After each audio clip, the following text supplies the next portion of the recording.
আসসালামু আলাইকুম viewers, deer math YouTube চ্যানেলে আপনাকে স্বাগতম। আজকে আমরা শিখব 46তম বিসিএসে গণিত প্রশ্নে আসা একটি অঙ্কের সমাধান। প্রশ্নটা ছিল এমন: বার্ষিক 5% হার মুনাফায় 400 টাকায় 2 বছরের চক্রবৃদ্ধি মূলধন কত? তাহলে আমরা জানি চক্রবৃদ্ধি মূলধন সমান সমান সি। 400 টাকা তার মানে আসল পি সমান সমান হলো 400 টাকা। 2 বছর মানে বছর, এন সমান সমান 2। বার্ষিক মুনাফার হার, হার মানে আর 5%, 5% মানে হলো 5/100।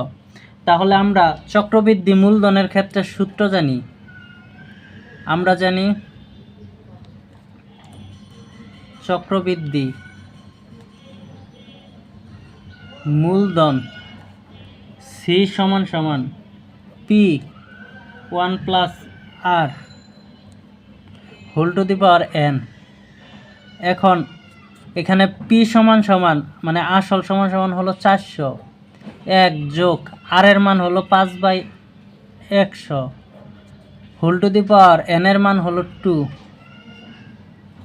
এখন 400 5 20 100 তার মানে 1 যোগ 1/20 তার উপর স্কোয়ার 400। এখানে লসাগু হলো 20, 20কে 20 আর 1 হোল স্কোয়ার, তাহলে 400 এখানে থাকবে 21, নিচে থাকবে 20 হোল স্কোয়ার। এখন 400 গুণন 21 স্কোয়ার হলো 441 আর 20 স্কোয়ার হলো 400, 400 400 কাটা থাকবে 441। অতএব চক্রবৃদ্ধি মূলধন হবে 441। অ্যান্সার। অঙ্কটা আমি আবার বোঝাচ্ছি। বার্ষিক 5% হার মুনাফায় 400 টাকায় 2 বছর চক্রবৃদ্ধি মূলধন কত?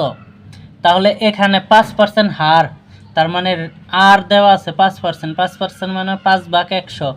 400 টাকায় তার মানে আসল পি সমান হলো 400, 2 বছর, বছর এন সমান 2। এখন চক্রবৃদ্ধি মূলধনের সূত্র হলো সি সমান P 1+r whole to the power n।